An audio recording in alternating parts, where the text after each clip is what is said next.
Bom dia, galerinha do SESG, tudo bem com vocês? Eu sou a professora Débora Borges, de Língua Portuguesa e Redação, e a nossa aula de hoje para o 7º ano é da disciplina de Redação. E o que nós veremos hoje é apenas revisão, uma revisão de conceitos. Então, corre lá e pegue os seus materiais, que são o seu caderno, o seu livro didático e a caneta. Ao pegar o seu livro didático, você vai abri-lo primeiramente na página 17. Depois nós iremos para a página 18 e, por fim, iremos dar um salto para a página 42. Por que essa mudança de página? Porque nós vamos apenas conceituar os conteúdos que nós veremos na primeira avaliação. Aqui as páginas. Então, o primeiro conceito que nós temos, o primeiro conteúdo é depoimento. Então, eu coloquei aí para vocês um conceito até bem grande. Se vocês quiserem anotar uma parte, alguma coisa, vocês anotem. O depoimento é um gênero textual em que se narra fatos reais vividos por uma pessoa. Há, portanto, uma intenção pedagógica de ensinar algo aos leitores. Esse formato textual apresenta os elementos básicos da narrativa: sequência de fatos, pessoa, tempo e espaço. O narrador é onipotente e sempre protagonista da história. Os verbos são empregados em primeira pessoa e o tempo é entre o pretérito perfeito e o presente. Emprega-se o padrão culto formal da língua. Então, o depoimento é alguém contando os fatos reais vividos por uma pessoa. Ele tem a função de ensinar algo para os leitores nos depoimentos. E você vai encontrar, como é uma narrativa, você vai ter que encontrar o tempo, o espaço, personagens. Só que o mais importante de você saber o que é um depoimento é que ele é escrito em primeira pessoa e o narrador, ele é o quê? Protagonista. Olha o que você tem que ter em mente, que no depoimento o narrador vai estar contando algo que aconteceu com ele. Então, ele é protagonista, certo? E escrito em primeira pessoa, e os verbos também em primeira pessoa, e é norma culta da língua. Então, nós temos aqui um exemplo de depoimento. Então, o exemplo que nós temos é do texto que nós lemos em sala de aula baixinho, que é do Gregório do Vivier. Então, olha como ele conta, ele faz um depoimento da vida dele. Quando eu era pequeno, não imaginava que continuaria pequeno o resto da vida. Comi bastante para crescer e ficar bem alto, diziam. Comia com veracidade de quem quer ter 1,90 m. Perguntavam, já estou crescendo? Ainda não estava. Então, aqui, ele mostrando, contando o fato que aconteceu com ele na sua vida, em primeira pessoa, porque olha o eu aí. Quando eu era pequeno, olha, norma culta, você não encontra gírias, palavras pela metade. E ele está contando uma história dele. Então, ele é o narrador e, ao mesmo tempo, ele é o quê? O protagonista da história, o protagonista da narrativa. Então, isso é um depoimento. Ok? Então, aqui nós temos uma imagem do Gregório. E o próximo conceito que nós veremos é testemunho. É um tipo de relato em que se narra fatos supostamente reais, testemunhados por uma pessoa. O narrador, portanto, não participa diretamente da história, apenas observa o desenrolar dos fatos. Esse formato textual apresenta os elementos básicos da narrativa: sequência de fatos, pessoas, tempo e espaço. O narrador, embora seja onipresente, também se configura como protagonista da história. Então, olha qual é a diferença. No testemunho, ele é muito parecido com o depoimento.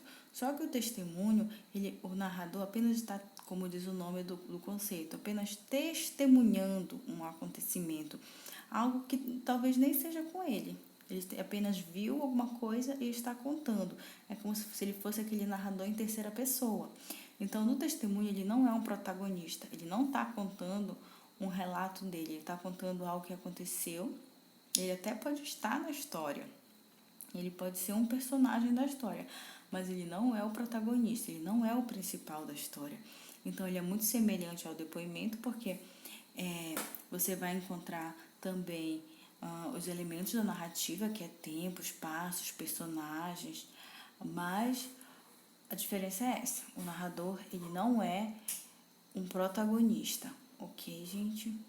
Então, nós temos aqui um exemplo de testemunho. Eu tirei do próprio livro de vocês, que vocês leram. Olha, é o texto A Volta. Então ele conta a vida de algumas pessoas, de alguns personagens que estão na história, que é o seu Jari, a Dona Cecília. Então, ele está na história. É contado em primeira pessoa também, porque, olha, voltei a Kaxinawau, voltei. O verbo está em primeira pessoa.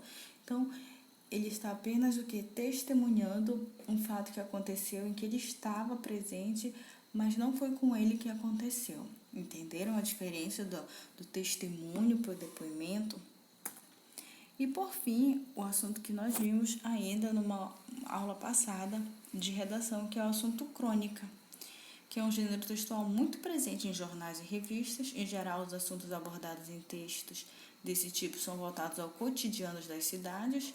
Os bons cronistas são aqueles que conseguem perceber no dia a dia de suas vidas impressões, ideias ou visões da realidade que não foram percebidas por todos. Então, a crônica também é um texto narrativo, em que ele vai contar um fato, só que ele não vai se prender exatamente na narrativa. O cronista vai pegar um fato e vai fazer mais o quê? Uma análise, uma abordagem diferente. Ele vai fazer sobre esse fato, algo que foi percebido só por ele. Então, não é a mesma forma que as pessoas vão contar um fato aconteceu, mas os cronistas, as crônicas, elas não vão se prender ao fato, e sim nas impressões que o narrador teve a respeito desse fato. Certo? Então, nós temos aqui um exemplo de uma crônica que nós lemos em sala de aula, que é da Ivana Arruda, que ela fala cuidado com os pretéritos. Lembram que foi um texto muito legal que nós lemos, em que ela chega a contar, fazer umas pequenas narrativas como era o quintal da casa dela, pequenos fatos, mas o que ela mais faz é o quê? Uma análise em cima do acontecimento, uma análise em cima do fato. Então ela fala, olha, por mais que o passado seja hoje tão somente um retrato na parede, e muitas vezes ainda doa, ninguém há de negar que ele é sempre bonitinho. Ninguém pendura feias recordações na parede. Olha só, ela está mostrando como é o passado. Ela já começa a fazer logo uma análise, uma observação a respeito do que ela vai falar. Ok? Então, nós abordamos esses 3 assuntos que são os que vão cair basicamente na prova de vocês, que é o depoimento, o testemunho e agora também as crônicas. Eu quero que vocês vão lendo de novo isso. Vocês fizeram na semana passada uma crônica, não foi isso? Vocês têm uma atividade para realizar ainda. Eu quero que vocês dê uma olhada no livro de vocês na página 54 e 55. Lá ele vai pedir para vocês fazerem. Deixa eu ver se eu coloquei para vocês a imagem. Não. Só mandei vocês olharem o livro, né? Na página 54 e 55 tem um exercício para vocês realizarem a respeito desse assunto, que ainda é a crônica. E vocês vão fazer. Então, tem a questão 3, 4, 5, 6, 7, 8. Mas para vocês fazerem, vocês também têm que ter feito o exercício que a gente pediu para vocês realizarem na última aula de redação, que era produzir uma crônica. Vocês lembram? Então, vocês tiveram uma atividade para fazer. Então, a partir dessa atividade que vocês vão conseguir resolver essas atividades que eu estou propondo agora, ok?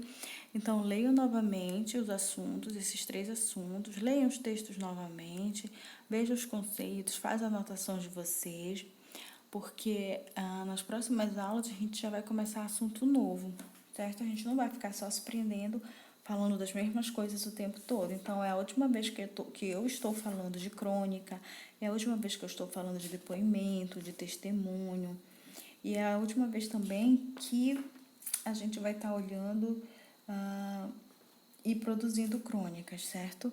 Então, o mesmo de sempre, gente. Se cuidem e fiquem em casa, lavem as mãos, se comportem, estudem, que nós não estamos de férias, nós estamos como se fosse ano letivo. Vocês têm que criar uma rotina de, todos os dias, tal hora, eu vou ver meus vídeos, todos os dias eu vou fazer meus exercícios. Então, você pode descansar, você pode brincar, mas também não esqueçam que a gente está tendo um ano muito difícil, em que vocês precisam também se concentrar, porque a gente não pode perder esse ano. Temos que estudar, temos que crescer, temos que evoluir. Tá, gente? Tchau. Tô com saudade de vocês. Eu espero que vocês estejam bem. Beijo.